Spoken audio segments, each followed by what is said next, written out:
ستمبر سن 1965 کی پاک بھارت جنگ ہوئے 55 برس بیت گئے، لیکن ابھی تک یہ بحث جاری ہے کہ اس جنگ میں کس ملک کو شکست ہوئی تھی اور کس کو فتح نصیب ہوئی۔ پاکستان کا موقف ہے کہ سن 1965 کی جنگ وہ جیتا، لیکن بھارت کا دعویٰ ہے کہ اس نے پاکستان کو شکست دی۔ تو پھر سوال یہ ہے کہ یہ جنگ ہارا کون تھا؟ اگر دونوں طرف کے سرکاری مورخوں کو زیادہ تنگ کیا جائے تو وہ کہتے ہیں کہ ہماری جیت یہ ہے کہ ہم نے دوسرے کو نہیں جیتنے دیا۔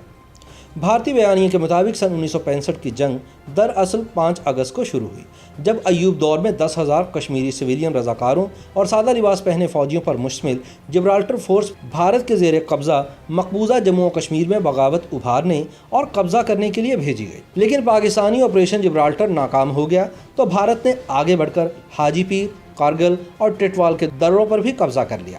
اس جوابی کارروائی کا زور توڑنے کے لیے پاکستان نے 1 ستمبر سن 1965 کو اخنور اور جموں و کشمیر پر قبضے کے لیے آپریشن گرینڈ سلیم شروع کیا، جس کا زور توڑنے کے لیے بھارت نے 6 ستمبر کو لاہور سیالکوٹ سیکٹر میں بین الاقوامی سرحد کراس کر لی۔ مگر دوسری جانب پاکستان کی سرکاری کتب میں پڑھائی جانے والی تاریخ پر نظر دوڑائیں تو لگتا ہے کہ سن 1965 کی جنگ 6 ستمبر کو شروع ہوئی۔ ان کتابوں میں سرے سے آپریشن جبرالٹر اور آپریشن گرینڈ سلیم کا کوئی ذکر ہی نہیں، اور نہ ہی آج تک اس راز سے پردہ اٹھا کہ جب کشمیر کو بھارت سے کاٹنے کے لیے اخنور کی جانب پیش قدمی تیزی سے جاری تھی تو اسے اچانک روک کر آپریشن گرینڈ سلیم کے خالق اختر حسین ملک کی جگہ میجر جنرل یحییٰ خان کو فوج کی کمانڈ کیوں دے دی گئی، جس کے بعد پاکستان کو شکست کا سامنا کرنا پڑا۔ بھارتی فوج کے جنرل گوربخش سنگھ کے مطابق اخنور کی جانب پاکستانی پیش قدمی کا 36 گھنٹے تک خود بخود رک جانا ہمارے لیے آسمانی مدد کے مترادف تھا، جس کا ہم نے بھرپور فائدہ اٹھایا اور آپریشن گرینڈ سلیم کو ناکام بنا دیا۔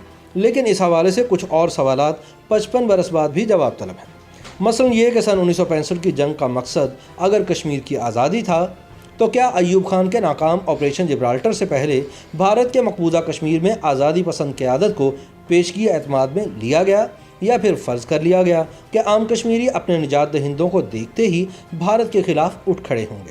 سوال یہ بھی ہے کہ کیا پاک فوج کا یہی تجربہ اکتوبر سن 1947 میں بھی ناکام نہیں ہوا تھا؟ سوال یہ بھی ہے کہ جنرل ایوب خان اور جنرل موسیٰ خان آخر کس مفروضے پر کشمیر کی آزادی کا جنگی پلان بنا رہے تھے، اور ایسا کیوں سوچ رہے تھے کہ یہ لڑائی صرف کشمیر تک ہی محدود رہے گی اور بھارت بین الاقوامی سرحد عبور کرنے کی حماقت نہیں کرے گا؟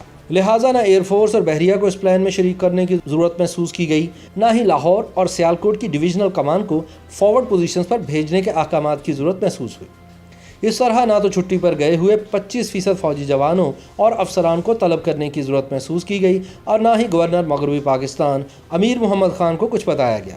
نہ ہی یہ سوچا گیا کہ بھارت نے اگر دوسرا محاذ مشرقی پاکستان کی طرف سے کھول دیا تو کیا ہوگا۔ سوال یہ بھی ہے کہ کیا جنگ سے پہلے ایوب اور پاکستانی فوجی ہائی کمان نے یہ سوچا تھا کہ پاکستان کے پاس کتنے دن کی جنگ لڑنے کا اسلحہ اور گولہ بارود موجود ہے، اور اگر جنگ طول پکڑتی ہے تو پھر کیا ہوگا؟ جنگ ہمیشہ خاص قومی اہداف حاصل کرنے کے لیے لڑی جاتی ہے۔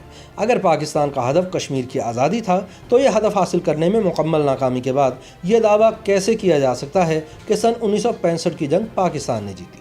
سن 1965 کی جنگ کے بعد معاہدہ تاشقند کے تحت بھارت نے 710 مربع میل علاقہ پاکستان اور پاکستان نے 210 مربع میل علاقہ بھارت کو واپس کیا، اور دونوں ممالک کی فوجیں 5 اگست سے پہلے کی پوزیشن پر واپس چلی گئی۔ پاکستان معاہدہ تاشقند میں اقوام متحدہ کے تحت کشمیر میں رائے شماری کا وعدہ تک شامل نہ کروا پایا۔ یوں یہ مسئلہ مزید ناقابل حل ہوتا چلا گیا۔ آپریشن جبرالٹر کے دوران کتنے پاکستانیوں نے جام شہادت نوش کیا، ان کی قربانیوں کے بارے میں عسکری تاریخ خاموش ہے۔ بس یہ بتایا جاتا ہے کہ 6 سے 22 ستمبر تک 3800 پاکستانی فوجیوں نے جام شہادت نوش کیا، اور 5500 کے لگ بھگ ہندوستانی فوجی جہنم واصل ہوئے، اور اتنے ہی طیارے اور اتنے ہی ٹینک تباہ ہوئے۔ سچ یہ ہے کہ بظاہر نہ پاکستان کے پاس کوئی حقیقی جنگی پلان تھا اور نہ ہی بھارت کے پاس۔ شاید اسی لیے دونوں ممالک نے 17 دن بعد ہی اقوام متحدہ کی جنگ بندی کی قرارداد فوراً مان لی۔ لیکن انفرادی سطح پر جرأت و بہادری کی داستانیں بہرحال رقم ہوئیں۔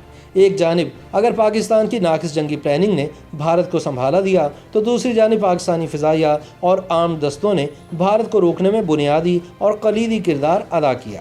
یہ جنگ ریڈیو پاکستان اور آکاشوانی پر بھی خوب لڑی گئی۔ اس جنگ کے طفیل بھارت میں ہندی میں اور پاکستان میں اردو اور پنجابی میں لہو گرما دینے والے جنگی ترانے تخلیق ہوئے۔